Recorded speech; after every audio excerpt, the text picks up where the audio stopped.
If you're experiencing a server timeout error on your Nintendo Switch, follow these steps to troubleshoot and resolve the issue. This guide will help you get back to gaming smoothly. Step 1. Check internet connection. Ensure your Nintendo Switch is connected to the internet. Go to the home menu, select System Settings, then Internet, and choose Test Connection to verify that your connection is stable. Step 2. Restart your console. Sometimes a simple restart can fix connectivity issues. Hold down the power button for a few seconds, select Power Options, and then choose Restart to reboot your Nintendo Switch.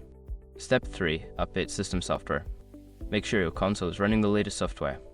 Go to System Settings, select System, then System Update to check for and install any available updates. Step 4. Change DNS settings. Switching to different DNS server can help resolve connection issues. Go to System Settings, select Internet, then Internet Settings. Choose your network, select Change Settings, and scroll down to DNS Settings. Set it to manual and enter public DNS like Google's 8.8, 8.8 and 8.8, 4.4.